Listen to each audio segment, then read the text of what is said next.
Good morning to all. Today we will start chapter number 3, Health Planning in India. In that first one is the health committees and report. Today we will discuss about health committees in India.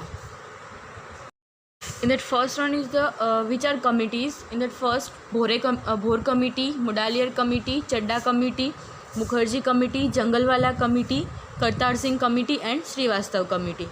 Bhore committee comes to 1946, given by Dr. Joseph Bore. Mudaliar committee comes into 1962, Dr. Lakshman Swamy Mudaliar. Then Chadda committee comes to 1963, given by Dr. M.S. Chadda. Mukherjee committee comes to 1965, given by Sri Mukherjee. Then Jangalwala committee comes to 1967, given by Dr. N. Jangalwala. Then Kartar Singh committee comes to 1973, given by Mr. Kartar Singh. Then Srivastav committee comes to 1975. Now we will discuss about detail in Bhore committee. Bore committee. The British government of India during with Sir Joseph Bore launched in 1946. 1946ની અંદર British government of ઇન્ડિયાએ sir Joseph બોરેની અંડરમાં આ કમિટીને launch કરી હતી. Health survey and development committee also known. આ જે Bhor committee જે છે એને હેલ્થ સર્વે કમિટી અથવા તો ડેવલપમેન્ટ કમિટી તરીકે ઓળખવામાં આવે છે. It was appointed by the British government of India during 1943. આ જે ભોર કમિટી જે છે એ અપોઇન્ટ થઈ હતી બ્રિટિશ ગવર્મેન્ટ ઓફ ઇન્ડિયાની અંડરમાં 1943ની અંદર to survey the existing health condition and health organization in India and to make a recommendation for the future development. Future developmentની જરૂરિયાત માટે અને આની અંદર હેલ્થ રિલેટેડ સર્વે કરવા માટે Bhor committee British government of ઇન્ડિયાએ ડેવલપ કરવામાં આવેલી હતી. Then recommendation. First one is the prevention and curative service and development of primary health center in 2 stages. Bhor કમિટીની મેઇન રિકમેન્ડેશન હતી પ્રિવેન્ટિવ એન્ડ ક્યુરેટિવ સર્વિસીસ અને primary health સેન્ટરનું 2 stage પર development કરવામાં આવતું હતું.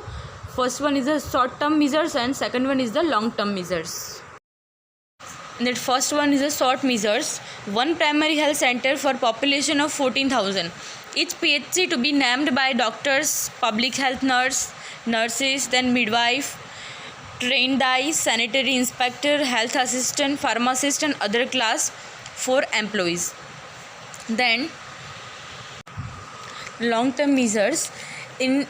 It is also called 3 million plan of setting up primary health units, 75 bedded hospitals for each 10,000 and 20,000 population, secondary units, 650 bedded hospitals. Then major changes in medical education, which include a 3-month training in preventive and social medicine to proper social physician. मतलब કે એની short term measures પર શું recommendation હોય છે અને long term measure પર શું recommendation હતી ભોર કમિટીની. તો શોર્ટ ટર્મ મેઝર્સ પર એવું હતું કે 40,000નું જે પોપ્યુલેશન છે તો એની અંડરમાં પીએચસી પ્રાઇમરી હેલ્થ સેન્ટર હોવું જરૂરી છે. તો પ્રાઇમરી હેલ્થ સેન્ટર પર શું હોય તો મતલબ એનું જે સ્ટાફિંગ પેટર્ન છે જે શું હશે તો 2 doctor, then 4 public health nurse, 1 nurse, 4 midwife, 4 trained આઈસ, 2 સેનેટરી ઇન્સ્પેક્ટર, 2 હેલ્થ આસિસ્ટન્ટ અને 1 ફાર્માસિસ્ટ અને 15 જે છે એ અધર ક્લાસ 4 એમ્પ્લોઈઝ. આટલી જે રિકમેન્ડેશન છે એ શોર્ટ ટર્મ મેઝર્સ પર છે. હવે આવશે લોંગ ટર્મ મેઝર્સ પર. તો લોંગ ટર્મ મેઝર્સ પર શું છે કે it is also cold 3 million plan of setting up primary health centres units.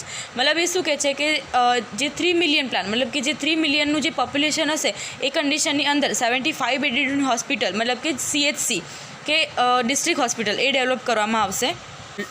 Long term મેઝર્સની અંદર જે પ્રાઇમરી હેલ્થ યુનિટ હતો એની અંદર 75 bedded hospital for each 10,000 to 20,000 population. એની જ અંદર સેકન્ડરી યુનિટ્સ જે છે એની અંદર 650 બેડની હોસ્પિટલ ડેવલપ કરવાનું એ લોકોએ રિકમેન્ડેશન રાખ્યું.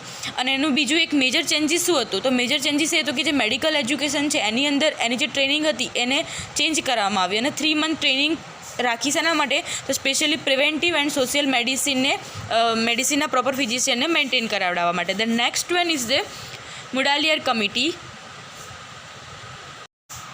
Mudaliar Committee launched in 1972 by Dr. Lakshman Swamy Mudaliar.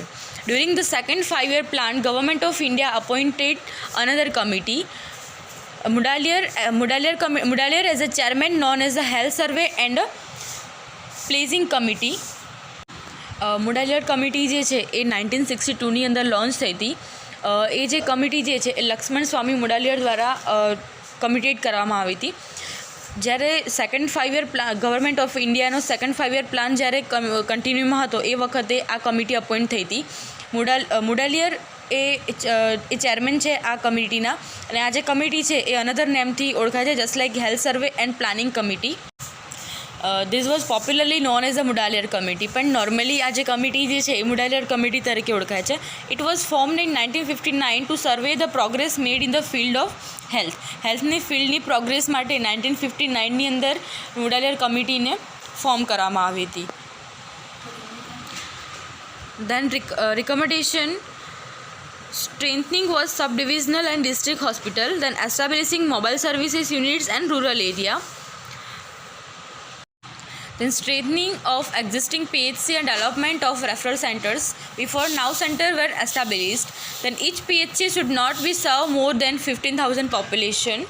Then the preventive, promotive and curative health services should be provided at PHC level. Then upgrading the nursing sector into 3 grades of nurse, basic nursing 4th year degree program, general nursing and midwife 3-year diploma program of and A&M training of 18 month. મતલબ કે જે નર્સિંગનું જે upgrade 3 ગ્રેડનું જે upgrade જે છે એ મુડાલિયર કમિટીમાં recommended થયેલું હતું. એની અંદર નર્સિંગને 3 ગ્રેડની અંદર ડિવાઇડ કરવામાં આવ્યા. First one is the basic BSc nursing, second one is the general nursing and midwife 3-year diploma programme, and third grade is a A&M training of 18 month, કે જે A&M ટ્રેનિંગ જે છે એ 18 monthની આપવામાં આવે છે. તો જે આ જે હતું એ મુડાલિયર કમિટીનું મેઇન રિકમેન્ડેશન હતું. Thank you.